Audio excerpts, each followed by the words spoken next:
Doctor तो वो भी है अब्बा, उसने मुस्कुरा कर उन्हें मुखातिब किया। अब्बा की मुस्कुराहट यकलख्त सिमटी। उन्होंने फौरी तौर पर बेटे की गलतफहमी दूर करना चाहिए। नहीं बेटा, मैंने तुम्हारी बात फातिमा खाला की डॉक्टर पोती से तय नहीं की। जो बच्ची डॉक्टर बन रही है वो तो इजहार अहमद की बेटी है। मैंने नवाज अहमद की बेटी से तुम्हारा रिश्ता तय किया है। हुरुल ऐन नाम है बच्ची का।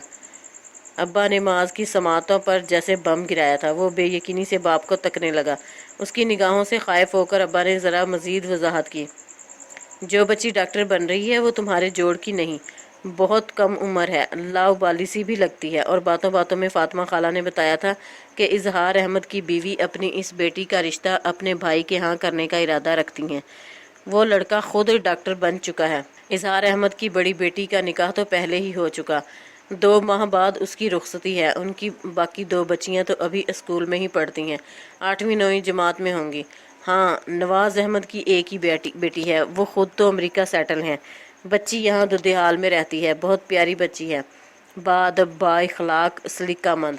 बस यूं समझो कि तुम और मैं दोनों मिलकर भी जूतियाँ घिसाते तो ऐसी प्यारी लड़की न ढूंढ पाते। खूब जचेगी तुम्हारे साथ। मैंने फातिमा खाला की रजामंदी पाकर बच्ची के हाथ पर शगन का रुपया रख दिया और उनसे ये बात भी मनवा ली कि 2 माह बाद जब वो अपनी बड़ी पोती को रुखसत करेंगी तो साथ ही हूर को भी तुम्हारे संग रुखसत कर दें। अब्बा ने बेटे को अपनी तफसीली कारकर्दगी से आगाह किया, लेकिन माज जिस तरह लब भेंचे उन्हें देख रहा था, उन्हें किसी गड़बड़ का एहसास होने लगा। क्या हुआ है? मिस्र की मम्मी की तरह बेहिस्सो हरकत क्यों बैठे हो? उन्होंने झुल्ला कर पूछा। मैंने आपको कह कर भेजा था कि आप फातिमा नानी की डॉक्टर पोती के लिए मेरा रिश्ता देंगे। ये नहीं कहा था कि वहाँ जाकर किसी भी लड़की का रिश्ता मांग लेंगे। वो फट पड़ा था। मैंने तुम्हें बताया ना कि जो बच्ची डॉक्टर बन रही है वो तुम्हारे जोड़ की नहीं, कम उम्र है। अब्बा ने खफा होकर उसे बताया था। आप मेरा प्रपोजल देकर तो देखते। अगर 2 टोक इनकार हो जाता तो खामोशी से वापस आ जाते। ज़रूरी था कि वहीं इसी घर में मेरी किस्मत फोड़ी जाती। वो चबा चबा कर बोला। तुमने ही कहा था कि वज़ादार और मिलनसार घराना है और रिश्ता जोड़ने के लिए बहुत माकूल फैमिली है। अब्बा उसके रद्द-ए-अमल पर हैरान होते हुए उसकी बात याद दिलाने लगे। भाड़ में गई वज़ादार और मिलनसार फैमिली। आप कम से कम बात पक्की करने से पहले मुझसे फ़ोन पर ही मेरी राय पूछ लेते। वैसे तो दिन में 36 बार मुझे फ़ोन करते हैं और इतनी अहम बात मुझे बताई तक नहीं कि डॉक्टर लड़की के बजाय किसी दूसरी लड़की को मुंतखब कर आए हैं। क्या डॉक्टर लगा रखी है? शादी करके घर बसाना है या बीवी के साथ मिलकर हस्पताल बनाने का इरादा है? अब्बा की बर्दाश्त भी जवाब दे गई थी। बेटे की मुसलसल बदलिहाजी पर वो उस पर चढ़ दौड़े। बहरहाल अब्बा, मैं किसी अनदेखी लड़की से शादी नहीं करूँगा, उसने कतई अंदाज में बाप को बावर करवाया। बेवकूफ़ी की बातें मत करो माज, मैं ज़ुबान दे आया हूँ और फिर कहाँ से ढूंढता मैं तुम्हारे लिए ऐसा रिश्ता। बहुत अच्छी बच्ची है, मैं 4 दिन वहाँ रह कर आया हूँ। इस बच्ची की आदतें और मिजाज बहुत भला है। अपने बाप की बात का एतबार करो, चांद सूरज की जोड़ी लगेगी तुम दोनों की। बहुत खुश रहोगे तुम उसके साथ। अब्बा अब उसे पुचकार रहे थे। माज गुस्से और बेबसी से उन्हें देख कर रह गया। माज की अक्ल माऊफ हो चुकी थी। वो सोच भी नहीं सकता था कि अब्बा उसके साथ ऐसी वारदात कर सकते हैं। किसी अनदेखी लड़की से शादी करने को उसका दिल कतई राजी ना हो रहा था, लेकिन इनकार करने की सब राहें मसदूद हो गई थीं। अगले ही हफ्ते फातिमा बेगम अपने बेटे इजहार अहमद के साथ लाहौर आन मौजूद हुई। तबीयत इतनी मजमल थी कि चंद घंटों के सफ़र की भी हिम्मत नहीं थी। बस ये सोचकर हिम्मत पकड़ी कि हुरिया ये न समझ ले कि दादी ने सर पर से बोझ की तरह उतार फेंका है। बात तो हमारे तुम्हारे दरमियान तय हो ही गई है नजीद मियाँ, मैं तो बस रस्मी तौर पर माज से मिलने आई हूँ। फातिमा बेगम ने मोहब्बत भरी निगाह माज पर डाली और करारे करारे नोट उसके हाथ में ज़बरदस्ती थमाए। अब्बा बहुत मसरूर और मुत्तमईन थे, जबकि माज बेबसी और बेचारगी की तस्वीर बना बैठा था। मुअज़्ज़ज़ मेहमानों से बदतहसीबी बरतने का तो वो सोच भी ना सकता था, लेकिन अब्बा के लिए दिल में तैश बढ़ता जा रहा था। हॉस्पिटल में एमरजेंसी का बहाना करके वो घर से निकल खड़ा हुआ। मोबाइल भी ऑफ कर दिया, रात की भी ड्यूटी लगवा ली। अगले दिन जब घर पहुंचा तो अब्बा का खफगी से बुरा हाल था। तुम्हारा इंतज़ार करके अभी निकले हैं वो लोग। یہ میں ہی جانتا ہوں کہ میں نے تمہاری غیر موجودگی کے کیا کیا بہانے تراشے ہیں۔ وہ تو تمہارا پروفیشن ایسا ہے کہ ہاسپٹل میں ایمرجنسی کا کہہ کر بھرم رکھ لیا۔ تمہاری فرض شناسی سے الٹا متاثر ہی ہو رہے تھے۔ اصل صورتحال کا تو مجھے علم تھا نا۔ خفت اور شرمندگی سے میرا برا حال تھا۔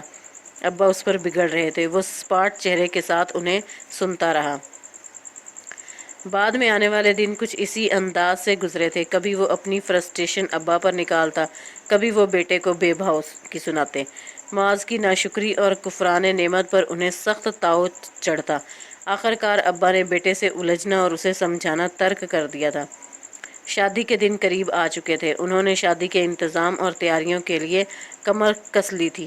ان کے وہ سارے دوست جو معاذ سے ماضی میں مفت علاج معالجہ کراتے تھے، وقت آنے پر اس کی شادی کی تیاریوں میں اپنا حصہ ڈال رہے تھے۔ مرزا صاحب کی بیگم اور بہویں بری کے ملبوسات تیار کروا رہی تھیں۔ ہاشمی صاحب کی بیٹی کو جیولری بنوانے کی ذمہ داری دی گئی تھی۔ ہال کی بکنگ اور اس نوعیت کے دوسرے انتظامات اکبر صاحب کے بیٹے دیکھ رہے تھے، اور معاذ جو یہ سوچے بیٹھا تھا کہ اس کے تعاون کے بغیر ابا اس مرحلے سے اکیلے کیسے نمٹیں گے۔ ابا کا انتظامی نیٹ ورک دیکھ کر حیران بھی تھا اور غصے کا گراف بھی بڑھتا جا رہا تھا۔ ابا تو ایسے بے نیاز ہو گئے تھے گویا اس کی ناراضی اور خفگی سے انہیں کوئی فرق ہی نہیں پڑتا۔ آپ دیکھ لیجئے گا، میں عین بارات والے روز گھر سے بھاگ جاؤں گا، وہ ابا کو دھمکاتا۔ دھمکانے کے بعد اندازہ ہوتا کہ کچھ زنانہ قسم کی دھمکی دے دی ہے۔ ابا پر دھمکی کا مطلق اثر نہ ہوتا۔ وہ کاغذ قلم تھامے مہمانوں کی فہرست فائنل کرتے رہتے۔ میں عین نکاح کے وقت انکار کر دوں گا ابا، اس بار مردانہ انداز میں للکار تھی۔ ابا ہاتھ ہلا کر بظاہر کان پر بیٹھی مکھی اڑاتے اور پھر سے کاغذ پر قلم گھسیٹنے لگتے۔ معاذ دانت پیسنے کے علاوہ کچھ نہ کر سکتا تھا۔ نزاکت دونوں باپ بیٹے کے درمیان چھڑی سرد جنگ کے پس منظر سے آگاہ ہو چکا تھا، اور معاذ بھائی کی ہمدردی میں وہ بڑے صاحب کو سمجھانے کی کوشش کرتا۔ جب معاذ بھیا شادی کے لیے راضی ہی نہیں ہیں بڑے صاحب، تو آپ کیوں زبردستی کر رہے ہیں؟ شادی تو دل کی خوشی کا نام ہے، یہ کوئی زبردستی کا سودا تھوڑی ہے۔ نزاکت نے کل رات نشر ہونے والے ڈرامے کے ڈائیلاگز دہراتے ہوئے بردبار سے لہجے میں ابا کو سمجھایا۔ معاذ کمرے کے باہر سے گزر رہا تھا۔ نزاکت کی بات کان میں پڑی تو اس بے وقوف سے لڑکے پر پیار آیا۔ ابا کو کیا سمجھداری کی بات بتا رہا تھا، لیکن ابا نزاکت کی بات سن کر ہنس پڑے تھے۔ ہاتھی کے دانت کھانے کے اور ہوتے ہیں نزاکت میاں، اور دکھانے کے اور۔ یہ جو تمہارے معاذ بھیا ہے نا، انہیں مجھ سے خفا ہونے اور مجھ پر بگڑنے کے لیے کوئی جھوٹا سچا بہانہ چاہیے ہوتا تھا۔ یہ صرف مجھے پریشان کرنے کے لیے ناراضی کا ڈرامہ رچا رہے ہیں، ورنہ دل میں تو اندر سے لڈو پھوٹ رہے ہوں گے۔ اور دیکھ لیجئے گا شادی کے بعد کیسے بیوی کو پیارے ہو جائیں گے، پھر ہمیں تمہیں خاطر میں بھی نہ لائیں گے۔ ابا نے بھرپور وثوق سے پیش گوئی کی تھی۔ تو معاذ بھائی کی دھمکیاں؟ نزاکت اب بھی فکر مند تھا۔ ارے وہ دھمکیاں نہیں، گیدڑ بھبکیاں ہیں۔ ابا کے اطمینان میں فرق نہ آیا، اور اس اطمینان کو تہس نہس کرنے کے لیے معاذ کی سمجھ میں کوئی طریقہ نہ آیا۔ پیشن گوئی ابا کی ہی پوری ہوئی۔ اس کی دھمکیاں گیدڑ بھبکیاں ہی ثابت ہوئیں۔ وہ مقررہ تاریخ پر بارات لے کر ملتان روانہ ہوا اور دلہن رخصت کروا کر واپس لاہور آن پہنچا۔ ابا کی نصف پیشن گوئی پوری اس لیے ہوئی کہ معاذ لیکن وہ ابا کی باقی کی نصف پیش گوئی غلط ثابت کرنا چاہتا تھا۔ ابا سوچے بیٹھے تھے کہ اپنی منتخب کردہ لڑکی سے زبردستی اس کی شادی کروا دیں گے، اور وہ اپنی دلہن کے سنگ ہنسی خوشی زندگی کے دن بسر کرنا شروع کر دے گا۔ پھر راوی چین ہی چین لکھے گا۔ وہ راوی اور ابا کے چین کو بے چینی میں بدلنے کا بھرپور ارادہ رکھتا تھا۔ سہاگ رات جب وہ بیڈ روم میں داخل ہوا تو ابا کے ایک نسبتاً جوان دوست کی زیر نگرانی تیار کی ہوئی سیج کی لڑیوں میں سے صرف دلہن کا جھلملاتا لباس نظر آ رہا تھا۔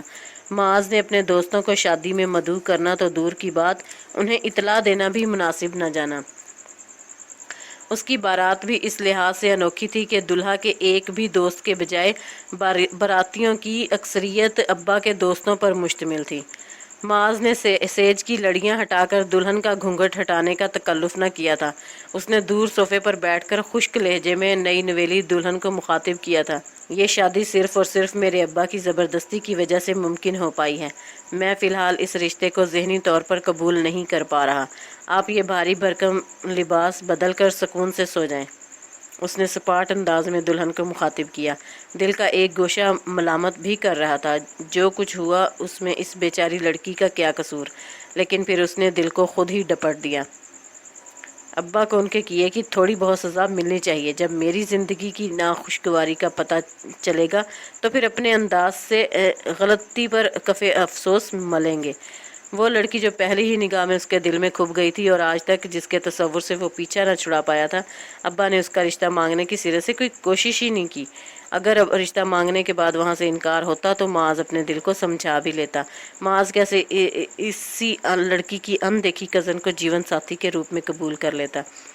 दिमाग कभी समझाने की कोशिश भी करता तो दिल समझने से इनकार कर देता। अपनी सारी फ्रस्ट्रेशन उसने सपाट से लहजे में इस नई नवेली दुल्हन की तरफ मुंतकिल कर दी। निकाह के चंद घंटों बाद ही जिसको ये मसरदा सुनने को मिला कि शादी उसके शौहर की मर्जी से नहीं हुई है, वो कुछ लम्हों तक बेहिसो हरकत बैठी रही। माज ने जेब से मोबाइल निकाल कर कैंडी क्रश खेलना शुरू कर दिया था। वो आहिस्ता रवि से उठी, पहले ड्रेसिंग टेबल के सामने खड़े होकर अपने जेवरात उतारे थे, फिर अपने हेयर स्टाइल से नबर्द आजमा हुई थी। माज ने नज़र उठाकर देखा तक नहीं, फिर वो ड्रेसिंग रूम में चली गई थी। जब आरामदेह लिबास पहनकर वापस आई तो ड्रेसिंग टेबल पर बिखरी ज्वेलरी समेटने लगी थी और तब माज की गैर इरादी निगाह ड्रेसिंग टेबल के शीशे पर पड़ी थी। उसे लगा उसकी बसारत को धोखा हुआ है। लड़की का अक्स नहीं, माज का अलवियन है। जो लड़की इतने दिनों से बिलानागा उसके ख्वाबों में आ रही थी वो मुजस्सिम होकर उसके सामने कैसे मौजूद थी। तुम, मेरा मतलब है आप, वो बेसाख्तगी से बोले बिना ना रह पाया। हूर ने मुड़कर उसे देखा। वो तो वही थी, 100% वही। माज बिना पलकें झपके उसे तक रहा था। आपने मुझसे कुछ कहा? खुश्क लहजे में उसने माज को मुखातिब किया। आप तो डॉक्टर थी, मेरा मतलब है कि। माज ने बात अधूरी छोड़ी। उसे खुद अंदाज़ा हो गया कि जुमला बेरब्त सा है। उसकी समझ में ही न आ रहा था कि अपना माफ़ी और ज़मीर कैसे बयान करे। आप डॉक्टर हैं ना? इस बार सवाल मुख्तलिफ अंदाज में दोहराया। हूर ने नफ़ी में सर हिला दिया, लेकिन आंखों में इस्तजाब अमेज़ तासुर था। आपको ये बताकर शादी की गई है कि मैं डॉक्टर हूँ? उसने उलझ कर पूछा। माज ने नफ़ी में गर्दन हिला दी। अब वो जुमला नए ढब से तरतीब देना चाह रहा था। जब मैं चंद माह पहले आप लोगों के यहाँ आया था तो फातिमा नानी ने बताया था कि आप डॉक्टर बन रही हैं। माज ने जुमला तरतीब दे ही लिया था। दादी जान ने मेरे मुतल्लिक बताया था कि मैं डॉक्टर बन रही हूँ? वो बेयकीनी से पूछने लगी। माज ने याददाश्त को टटोला। काबिल रश्क समात की तरह उसकी याददाश्त भी काबिल रश्क थी। उसे याद आया कि फातिमा बेगम ने पोती की गैर मौजूदगी में बताया था कि मेरी पोती भी डॉक्टर बन रही है। ओह, तो गोया ये वो वाली पोती ना थी। माज ने खुद ब खुद ये कैसे सोच लिया कि उन्होंने इसी पोती का जिक्र किया है। वो तो 6 अदद पोतियों की दादी के रुतबे पर फाइज थीं और इस रोज़ उनकी 5 पोतियां गैर हाजिर थीं। ये बात उनमें से भी तो किसी के मुतल्लिक हो सकती थी। फिर उसने क्यों सोचा कि वो ही डॉक्टर है? माज दिल ही दिल में खुद को कोसते हुए पूछ रहा था। फिर जैसे उसे कुछ याद आया। लेकिन आप अपनी दादी का ब्लड प्रेशर भी तो चेक कर रही थी? उसने पूछा। ब्लड प्रेशर चेक करने के लिए MBBS की डिग्री लेना ज़रूरी है क्या? हुरुलैन ने तीखे तेवरों से पूछा। माज गड़बड़ा कर रह गया। बाय द वे, दादी का ब्लड प्रेशर तो मेरे इजहार चाचू की सबसे छोटी बेटी भी चेक कर लेती है और वो अभी 9th क्लास में पढ़ती है। हुरुलैन ने उसे जताने वाले अंदाज में बावर करवाया। माज सर पर हाथ फेर कर रह गया। उसे समझ में न आया कि वो अब ऐसा कौन सा फ़िक्रा बोले जो आधे घंटे पहले कही गई बात का असर ज़ायल कर दे। लेकिन अब हुरुलैन के बोलने की बारी थी। आप ज़रा मुझे अपना सेल फ़ोन देंगे? उसने करीब आकर माज को मुखातिब किया। माज ने कुछ हैरानी से उसे देखा। एक्चुअली मेरे सेल की चार्जिंग ख़त्म हो गई है। शादी की अफरा तफरी में चार्जिंग पर लगाना याद ही नहीं रहा। मुझे दादी जान से बात करनी है, वो सपाट से अंदाज में बोली। और माज जो हाथ बढ़ाते हुए उसे अपना मोबाइल थमाने ही लगा था कि यकलख्त अपना हाथ पीछे हटाया। वो दरअसल चार्जिंग तो मेरे मोबाइल की भी ख़त्म हो गई है। मुआज़ को बरवक्त बहाना सूझा था। जिस तरह आप शादी पर ज़बरदस्ती राज़ी हुए हैं, बिल्कुल वैसे ही मैं भी इस शादी पर तैयार न थी। मैं किसी डॉक्टर से शादी करना नहीं चाहती थी। दादी ने मुझे ज़बरदस्ती इस रिश्ते पर राज़ी किया, वो बोली थी।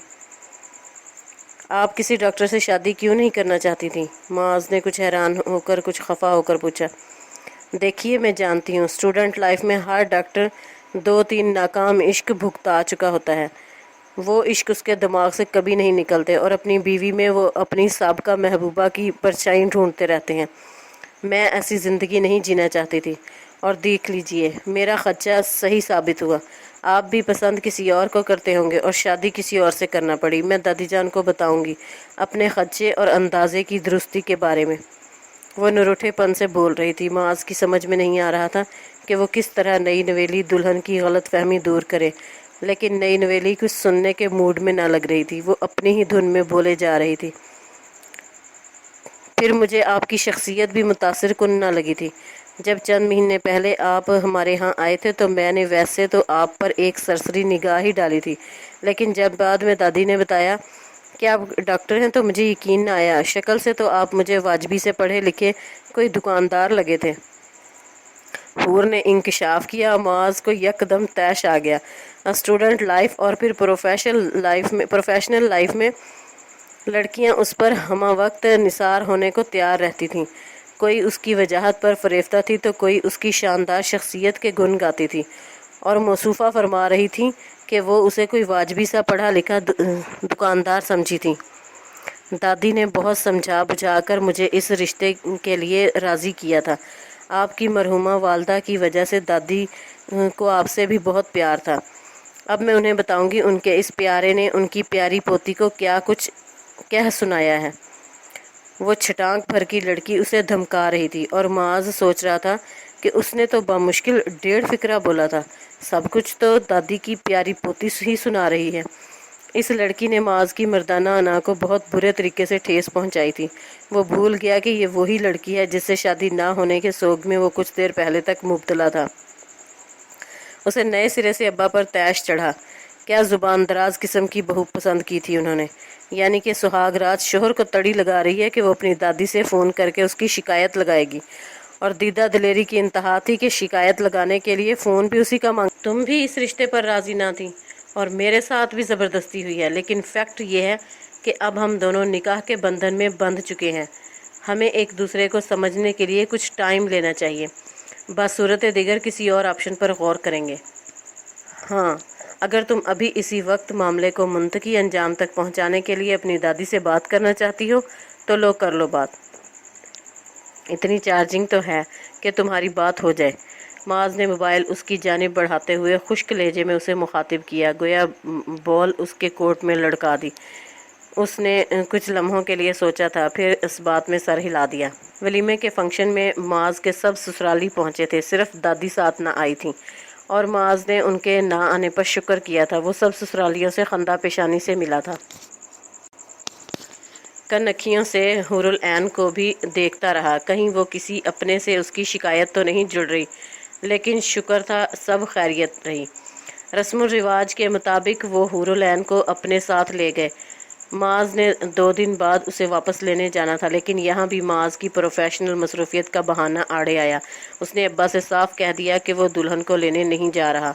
अगर अब्बा जाना चाहते हैं तो शौक से जाकर बहू को ले आए। अब्बा को बताए बगैर उसने तौसीफ़ को फ़ोन करके माजरत ज़रूर कर ली थी। हमारे वार्ड में ऑलरेडी 3 डॉक्टर छुट्टी पर हैं तौसीफ़ भाई, उनकी मजबूरी ज़्यादा संगीन है, बस इसीलिए उन्हें छुट्टी मिल गई और मेरी छुट्टी कैंसिल कर दी गई। फातिमा नानी से मेरी तरफ से माजरत ज़रूर कर लीजिएगा। हूर को लेने के लिए मैं अब्बा को भेज रहा हूँ, उसने तौसीफ़ को आगाह किया। तौसीफ़ ने खंदा पेशानी से उसकी माजरत कबूल कर ली। अब्बा अलबत्ता उसकी हट धर्मी पर परेशान हो रहे थे। समधियाने जाकर यकीनन उन्होंने भी मुआज़ के ना आने पर माजरत कर ली थी, लेकिन मुआज़ को उनकी परेशानी से कोई सरोकार ना था। अब्बा बहू को लेकर वापस आ गए तो मुआज़ के खदशात से धड़कते दिल को कुछ करार आया, लेकिन अब मसला ये था कि अब्बा की बहू अब्बा के बेटे को लिफ्ट करवाने पर कतई तैयार न थी। हाँ, घर का इंतज़ाम व इंसराम उसने बखूबी संभाल लिया था। अब्बा से भी उसकी खूब दोस्ती हो गई। ससुर बहू नाश्ते की मेज़ पर अखबार की सुर्खियों पर सैर हासिल तबसरा करते, अदारती सफ़े पर छपे अपने पसंदीदा कालम एक दूसरे को पढ़कर सुनाते। वो माज को मुखातिब करती भी तो आज क्या पकाएं टाइप का सवाल पूछने के लिए करती। हाँ माज, बताओ बहू को आज क्या खाने का जी चाह रहा है। मेरा तो ख्याल है आज कोफ्ते बना लेते हैं। अब्बा उससे सवाल तो करते मगर जवाब देने की जहमत से भी बचा लेते। वो बस अब्बा को घूर कर रह जाता। शाम को अब्बा के दोस्तों की आमद का सिलसिला भी इसी तरह जारी रहता। अब उन दोस्तों की भरपूर खातर मदारत होती थी। हुरुल ऐन का हाथ बटाने के लिए अब नज़ाकत के साथ उसकी बीवी भी होती थी। अब ये छड़े छांट बंदों का घर थोड़ी रहा था। पड़ोस की खवातीन ने भी आना जाना शुरू कर दिया था। अब्बा अपने घर की रौनक देख देख कर खुश होते। उन्हें बहिश्तन बीवी याद आती जब भी ये घर इसी तरह आबाद था। माज इस चहल पहल से बुरी तरह चिढ़ रहा था। इस रोज़ भी वो हॉस्पिटल से घर आया तो अब्बा के एक जानने वाले अपने किसी अजीज़ का चेकअप करवाने आए बैठे थे। वो सलाम दुआ करके बेडरूम में घुस गया। हूर अब्बा के मेहमानों की खातिर के लिए किचन में थी। जब वो काफ़ी देर तक कमरे से ना निकला तो अब्बा उसे बुलाने गए थे। भाई खलीक साहब बहुत देर से आए बैठे हैं, अपने दोस्त के हमरा आए हैं। खांसी बेचारे बंदे का पीछा ही नहीं छोड़ रही, तुम ज़रा आकर मुआयना कर लो। खलीक साहब को जाकर कहें कि अगर खांसी उनके दोस्त का पीछा नहीं छोड़ रही तो वो उस दोस्त को ही छोड़ दें। शक्ल से ही टीबी का मरीज़ लग रहा है। आप कैसे कैसे लोगों को ड्राइंग रूम में बिठा लेते हैं अब्बा। वो बाप पर बिगड़ा। इसी लम्हे हूर भी किसी काम से बेडरूम में आई। माज का फिक्रा उसके कानों में पड़ गया था। अब्बा तो खफगी से बुड़बुड़ाते वापस पलट गए थे। उसने तीखी निगाहों से माज को देखा। कैसे कठोर और संगदिल डॉक्टर हैं आप। अगर किसी मरीज़ का चेकअप कर लेंगे तो दुआएं ही मिलेंगी ना। हूर के कहने पर माज ने उसे घूरा। मैं सरकारी अस्पताल में काम करता हूँ मोहतरमा। मेरे मरीज़ों में अक्सरियत गरीबों और मिडिल क्लास लोगों की होती है। मैं अपना फ़र्ज़ बतरीके एहसन पूरा करता हूँ और बदले में मुझे सरकार से तनख्वाह मिलती है, सो मिलती है। इन गरीबों की इतनी दुआएं मिलती हैं कि तुम तसव्वुर भी नहीं कर सकती। मैं दूसरे डॉक्टर्स की तरह प्राइवेट प्रैक्टिस नहीं करता। मेरे बहुत से मरीज़ मुझसे मेरे निजी क्लिनिक का पूछते हैं, लेकिन मुझे सरकारी नौकरी के साथ प्राइवेट प्रैक्टिस करना बददियानती लगता है। मैं अपनी तमाम तर तवानाइयाँ अपने हस्पताल में ही खर्च करके घर लौटता हूँ और यहाँ अब्बा ने मज़ीद मरीज़ मेरे इंतज़ार में बिठा रखे होते हैं। इन सब की माली हैसियत इतनी अच्छी है कि ये किसी अच्छे से स्पेशलिस्ट को फ़ीस देकर भी दिखा सकते हैं, मगर नहीं, एक मुफ्त का उल्लू का पट्ठा मिला हुआ है ना सबको। वो बकता झकता पाँव में स्लीपर डालकर अब्बा के दोस्त का मुआयना करने चला गया। हुरुल ऐन चुप रह गई थी। हुरुल ऐन ने अकेले में अब्बा को समझाया था, हॉस्पिटल से थके हारे आते हैं ये। आप यूँ कीजिए अब्बा कि हफ्ते का एक दिन मखसूस कर लें और अपनी जान पहचान के लोगों को कह दें कि माज सिर्फ इस दिन मरीज़ों का चेक करेंगे। हुरुल ऐन को इस रोज़ से बेचारे डॉक्टर पर वाकई तरस आ रहा था, इसीलिए उसने अब्बा को तजवीज़ दी थी, जो अब्बा ने खुश दिली से कबूल कर ली। माज को अगले 2-3 दिन तक मरीज़ों के झमघट्टे से वास्ता ना पड़ा तो वह जी में, क्या अब्बा के सब जानने वाले इकट्ठे सेहतयाब हो गए हैं, कोई चेक करवाने ही नहीं आ रहा, उसने नज़ाकत से पूछा। नज़ाकत ने चुपके से उसे हूर बाजी की कारगुजारी से आगाह किया था। माज हूर की हमदर्दी पर जी में हैरान तो हुआ, मगर मुंह से कुछ न बोला। माज भाई, आप हूर बाजी की कदर किया करें। आपके जो अमाल हैं, जन्नत में तो आप जाएंगे नहीं जो वहाँ किसी हूर का साथ मिले। दुनिया में आपको हूर बाजी मिल गई हैं, इसी पर अल्लाह का शुक्र मनाया करें। नज़ाकत ने उसे बुर्दबारी से समझाया था। कैसे हैं मेरे अमाल, उसने दांत कचकचा कर दरियाफ्त किया। वो जी, आप बड़े साहब से कितनी बदतमीज़ी करते हैं। माँ बाप का नाफरमान तो जन्नत में जा ही नहीं सकता माज भाई। नज़ाकत बगैर झिझके तुरंत बोला था। माज उसे घूर कर रह गया था। अब्बा माज से सख्त खफा थे। वो हफ्ते में एक दिन भी मरीज़ों को ढंग से चेक ना कर रहा था। इस रोज़ अब्बा के एक बहुत मुअज़्ज़िज़ दोस्त अपने पोते के हमरा आए। बच्चे की उम्र तकरीबन 5 साल थी और उसका दाएं हाथ का अंगूठा मुसलसल उसके मुंह में था। रियान की इस आदत से हम बहुत परेशान हैं बेटा, इसका कोई इलाज तजवीज़ करो, अशफाक साहब मुसर थे। मैं साइकाट्रिस्ट नहीं हूँ अंकल, मेडिसिन में स्पेशलाइजेशन की है मैंने। इस आदत से निजात दिलवाने के लिए मेरे पास कोई नुस्खा नहीं, वो बेजारी से बोला था। कुछ तो एडवाइस करो बेटा, हम बहुत परेशान हैं। माज की बात समझे बगैर उनकी तान वहीं टूटी थी। معاذ نے گہری سانس کھینچی، پھر بچے کو آواز دے کر اپنے پاس بلایا تھا۔ ابا خوشی سے کھل اٹھے، ان کا ہونہار بیٹا مسئلے کا کوئی حل نکالنے والا تھا۔ جیسے ہی معاذ کے قریب بچہ پہنچا، معاذ نے اس کی پتلون ذرا سی کھینچی۔ بچے نے گھبرا کر دونوں ہاتھوں سے پینٹ تھامی۔ اس کا واحد یہی علاج ہے انکل، اس کے پجامے میں ڈھیلا الاسٹک ڈالے، ہر وقت پجامہ پکڑنے کی فکر میں رہے گا، انگوٹھا چوسنے کی طرف دھیان ہی نہ جائے گا۔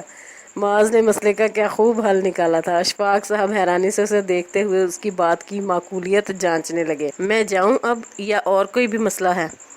اس نے بیزار لہجے میں دریافت کیا۔ ہاں بیٹا، ایک مسئلہ اور ہے، سینے کی جلن پیچھا نہیں چھوڑ رہی، پیاس بھی بہت لگتی ہے، ساری ساری رات تمہاری آنٹی کو جگا کر پانی مانگتا رہتا ہوں مگر پیاس بجھنے کا نام نہیں لیتی۔ پانی کا جگ اپنی طرف رکھا کرے نا، خامخواہ آنٹی کو بھی پریشان کرتے ہیں۔ معاذ نے نسخہ لکھنے کے ساتھ ساتھ انہیں اسپاٹ سے انداز میں نصیحت بھی کی تھی۔ وہ ذرا خجل ہو گئے۔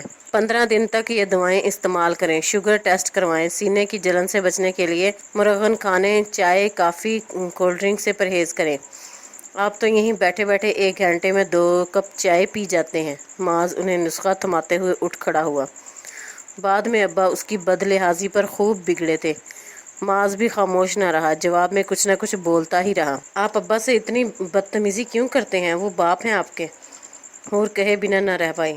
اطلاع دینے کا شکریہ، وہ خشک لہجے میں بولا۔ اس انداز پر وہ چپ ہو گئی۔ آپ اتنی پرانی بات یاد رکھے ہوئے ہیں معاذ؟ اس نے حیرت سے آنکھیں پھاڑی۔ اس کے لبوں سے اپنا نام معاذ کو کتنا بھلا لگا تھا۔ دونوں کے درمیان روز اول والی کشیدگی برقرار تھی، دونوں ایک دوسرے کو کسی کام سے ہی مخاطب کرتے تھے۔ آج جانے کیسے حور نے گفتگو کا سلسلہ شروع کیا تھا، لیکن گفتگو اب بھی ابا پر ہی ہو رہی تھی۔ وہ کلس کر رہ گیا۔ ابا نے اپنی ساری زندگی آپ کے لیے وقف کر دی، ان کی ماضی کی چھوٹی سی غلطی کو معاف کر دیں، غلطی انسانوں سے ہی ہوتی ہے، وہ خلوص دل سے سمجھا رہی تھی۔ معاذ جواب میں کچھ نہ بولا، بس اسے خاموشی سے دیکھتا رہا تھا۔ آپ کو کچھ سمجھانے کا مطلب تو بھینس کے آگے بین بجانے کے مترادف ہے، زچ ہو کر وہ چلی گئی تھی۔ معاذ نے گہری سانس اندر کھینچی۔ وہ مصطفیٰ کو قدرے رومانٹک انداز میں دیکھ کر انہیں اپنی نگاہوں کی تپش سے بوکھلانے کی کوشش کر رہا تھا، اور وہ اسے بھینس سے تشبیہ دے کر چلی گئیں، لیکن سچ یہ تھا کہ وہ اسے خالصتاً بیویوں والے نک چڑھے سے روپ میں بھی کتنی حسین لگی تھی۔ انا کے جھنڈے کو سرنگوں کرنا ہی پڑے گا معاذ میاں، اتنی حسین بیوی کے ہوتے ہوئے لنڈوروں کی طرح زندگی بسر کرنا حماقت نہیں تو اور کیا ہے؟ اس نے ٹھنڈی آہ بھرتے ہوئے سوچا تھا۔ اب وہ سنجیدگی سے اپنے اور حور کے مابین فاصلوں کی خلیج کو پاٹنے کی کوشش میں تھا۔ سہاگ رات حور العین کے جذبات کو ٹھیس لگانے میں پہل اس نے کی تھی، دوسری طرف حور کو بھی اپنی انا بہت عزیز تھی۔ اس نے بھی حساب بے باک کرنے میں ذرا دیر نہ لگائی اور فوراً جتا دیا کہ اس رشتے میں اس کی رضامندی شامل نہیں ہے۔ معاذ گھٹنے ٹیکنے کے لیے تیار ہو گیا تھا۔ سب سے پہلے تو اس نے غیر محسوس طریقے سے ابا کے ساتھ تعلقات خوشگوار کر لیے، دل میں تہیہ بھی کر لیا کہ وہ اب ایک فرما بردار بیٹا بن کر رہے گا۔ اب حور سے معافی مانگنے اور اسے اپنی محبت کی شدت کا یقین دلانے والا مرحلہ درپیش تھا، لیکن ابھی اس مرحلے کی نوبت بھی نہ آئی تھی کہ ملتان سے فاطمہ بیگم کی طبیعت خرابی کی اطلاع آ گئی تھی۔ معاذ ہاسپٹل میں تھا کہ ابا کا فون آیا۔ فاطمہ خالہ کی طبیعت خاصی خراب ہو گئی ہے، میں اور حور العین ملتان کے لیے نکل رہے ہیں۔ ابا نے سنجیدگی بھرے انداز میں اسے مطلع کیا تھا۔ میں 15 منٹ میں گھر پہنچ رہا ہوں ابا، آپ کو تو ویسے ہی رات سے بخار ہے، آپ یہیں رکیں، حور کے ساتھ میں جاؤں گا۔ اس نے فوری فیصلہ کیا اور اگلے 4 دن کی چھٹی لے کر فوراً گھر پہنچا تھا۔ حور کی متورم آنکھیں دیکھ کر اس کے دل کو دھکا سا لگا۔ گلابی آنکھیں اور سرخ ہوتی ناک بتا رہی تھی کہ وہ بہت دیر سے رو رہی ہے۔ انشاءاللہ فاطمہ نانی ٹھیک ہو جائیں گی، حوصلے سے کام لو حور، اس نے اسے تسلی دی تھی، اور پھر دوران سفر اسے یہ تسلی بار بار دینا پڑی تھی۔ حور کے آنسو خشک ہونے کا نام نہ لے رہے تھے۔ دادی میرے لیے صرف دادی نہیں ہے معاذ، انہوں نے ماں بن کر مجھے پالا ہے تو باپ بن کر زمانے کے سرد و گرم سے بچایا ہے۔ وہ دادی سے بڑھ کر میری سہیلی ہیں، وہ میرا سب کچھ ہیں، انہیں کچھ ہوا تو میں بھی زندہ نہ رہ پاؤں گی۔ وہ بلک رہی تھی۔ معاذ نے اس بار اسے رونے دیا، شاید اس طرح اس کے جی کا بوجھ ہلکا ہو جاتا۔ وہ صبح فجر کے وقت سے ICU میں ہیں اور گھر والوں نے مجھے اتنی دیر بعد اطلاع دی، کسی کو خیال ہی نہ آیا کہ حور کو اطلاع دی جائے، یہ تو دادی تھیں جن کو ہر گھڑی میرا خیال رہتا تھا۔ وہ روتے ہوئے بول رہی تھی۔ ڈرائیونگ سیٹ سنبھالے معاذ اسے خاموشی سے سن رہا تھا۔ میں کلاس 2 میں تھی جب پاپا امریکہ گئے۔ کسی نے ماما کے کان بھر دیے کہ وہاں پاپا کسی امریکن کے چکر میں پڑ گئے ہیں۔ پاپا فون پر اپنی بے گناہی کا یقین دلاتے رہتے، مگر ماما ان کی وضاحتیں سننے پر آمادہ ہی نہ تھیں، اور پھر طیش میں آ کر پاپا نے ماما کو فون پر ہی طلاق دے دی۔ نانا نانی ماما اور مجھے اپنے ساتھ لے کر آ گئے تھے، لیکن 7 ماہ بعد ہی ماما کی ان کے کزن سے شادی ہو گئی۔ وہ خود کینیڈا چلی گئیں۔ دادی جان وغیرہ کو بتانے کی زحمت ہی نہ کی۔ کئی ماہ گزرنے کے بعد دادی کو پتہ چلا تو وہ مجھے ننیہال سے واپس لے آئیں۔ پہلے بھی انہوں نے دل پر پتھر رکھ کر مجھے ماما کے ساتھ جانے دیا تھا، لیکن اب وہ مجھے ننیہال میں چھوڑنے پر آمادہ نہ تھیں۔ نہ تو نانی نے مجھے روکنے کی کوشش کی، نہ ہی ماما نے مجھے وہیں رکنے کا کہا۔ حالانکہ کینیڈا جاتے ہوئے ماما نے مجھ سے وعدہ کیا تھا کہ وہ 2 مہینوں کے اندر مجھے بھی وہاں بلوا لیں گی۔ میں واپس ددیال تو آ گئی، لیکن میری ذہنی حالت بری طرح ڈسٹرب تھی۔ رات کو سوتے میں ڈر کے مارے چلانے لگتی، ماما ماما پکارتی رہتی۔ یہ دادی ہی تھیں جنہوں نے اپنی مہربان آغوش میں مجھے سمیٹ لیا۔ حور کسی ٹرانس کے عالم میں بولتی جا رہی تھی۔ آنسو اب بھی لڑیوں کی صورت گالوں پر بہہ رہے تھے، لیکن معاذ نے اسے ٹوکنا مناسب نہ سمجھا۔ وہاں امریکہ میں پاپا نے بھی شادی کر لی۔ ماں باپ سے میرا رابطہ صرف ٹیلی فون کی حد تک تھا۔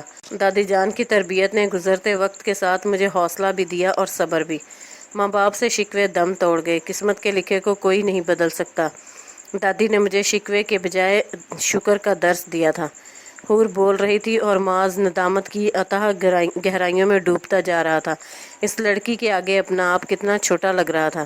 گھر میں ویسے تو سبھی مجھے پیار کرتے تھے۔ توصیف چاچو تو خیر ہمیشہ سے ہی میرے دوست تھے۔ اظہار چاچو بھی مجھے اپنی بیٹیوں جتنا ہی چاہتے تھے۔ چاچیاں بھی اچھی تھیں، لیکن دادی کو پھر بھی ہر وقت میری فکر ستاتی تھی۔ وہ چاہتی تھیں اپنی زندگی میں ہی میرے فرض سے سبکدوش ہو جائیں۔ پھر آپ کا رشتہ آیا تو دادی کی خوشی کا کوئی ٹھکانہ ہی نہ تھا۔ وہ کہتی تھیں ان کے رب نے ان کی دعائیں سن لیں۔ وہ کہتے کہتے یکدم چپ ہو گئی۔ کیسے بتاتی کہ معاذ کا رشتہ آیا تو اسے خود اپنی خوش قسمتی پر یقین نہ آیا، حالانکہ اس نے معاذ کو سرسری سا ہی دیکھا تھا۔ لیکن جب ابا اس کا پروپوزل لائے تو اسے معاذ کا حلیہ یاد کرنے میں کسی دشواری کا سامنا نہ کرنا پڑا۔ آنکھیں بند کرنے کے ساتھ ہی چھم سے معاذ کا سراپا نگاہوں کے سامنے آ گیا۔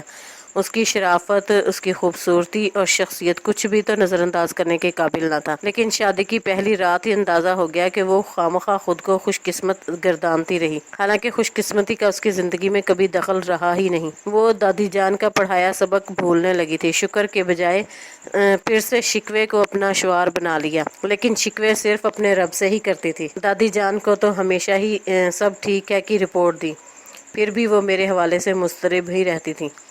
ابھی پرسوں رات ہی ان کا فون آیا تھا۔ بار بار مجھ سے پوچھ رہی تھی تو خوش تو ہے نا حور؟ میں نے انہیں اپنے خوش ہونے کا بہت یقین دلایا تو وہ کہنے لگیں اگر تو خوش ہے تو مجھے خوابوں میں اتنی پریشان کیوں نظر آتی ہے؟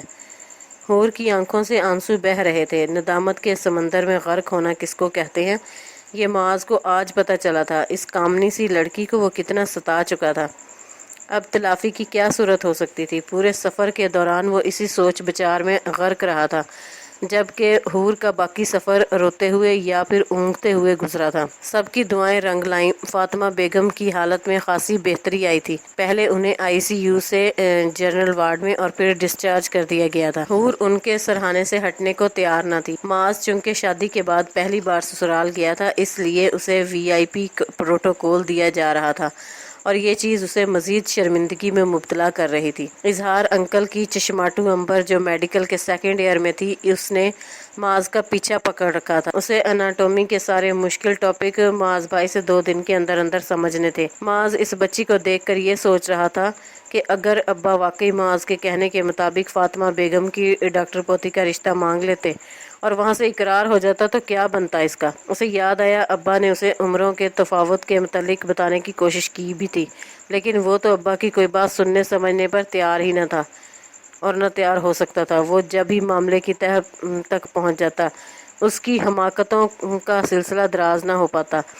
लेकिन अब बीता वक्त वापस ना आ सकता था। माज को माजी पर कुड़ने के बजाय अच्छे मुस्तकबिल की खातिर हाल में ही बीवी को मनाने और उसे अपनी मोहब्बत का यकीन दिलाने का मरहला तय करना था। अब मसला ये था कि हूर अपनी दादी के पास से हटने को तैयार न थी। माज ने ऐसे वक्त का इंतखाब किया जब दादी के कमरे में कोई दूसरा तीमारदार मौजूद न था।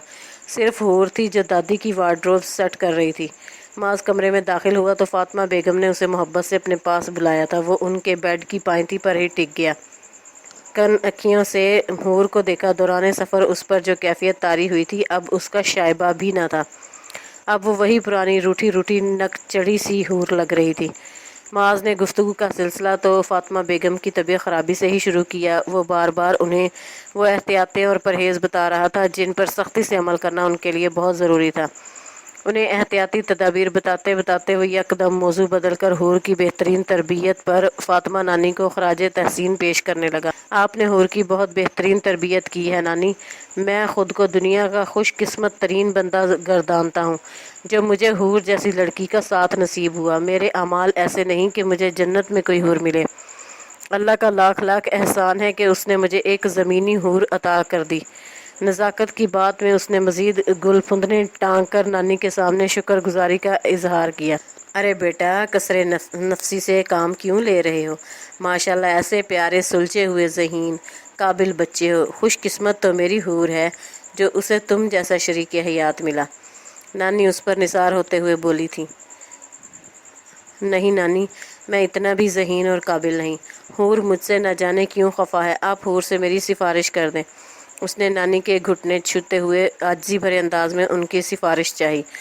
हूर अलमारी का पट थामे बेयकीनी से उसे देख रही थी। कैसा गज़ब का एक्टर था ये शख्स।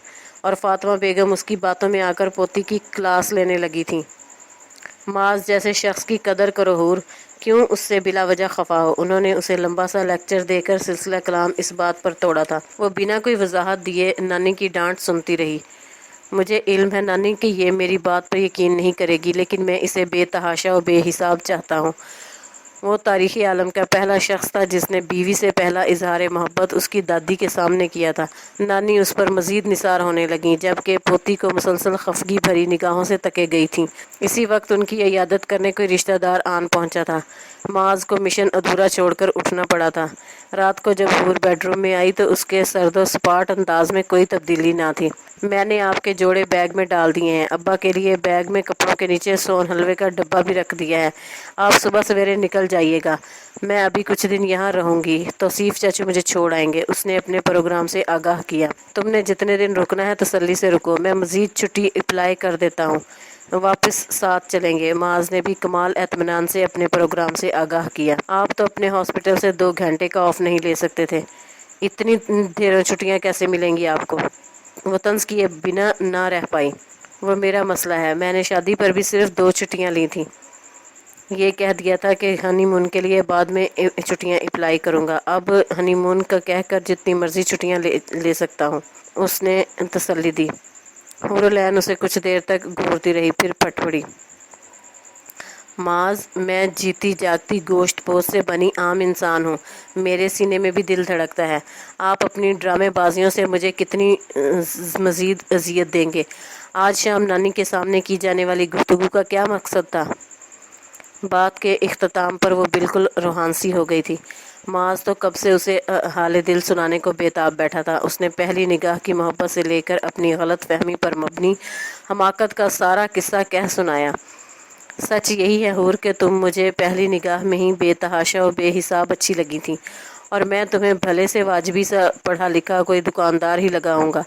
तुम मुझे एक मौका दो, मैं कोशिश करूँगा कि किसी तरह तुम्हारी नापसंदीदगी पसंदीदगी में बदल जाए। वो मस्कीन सूरत बनाए कह रहा था।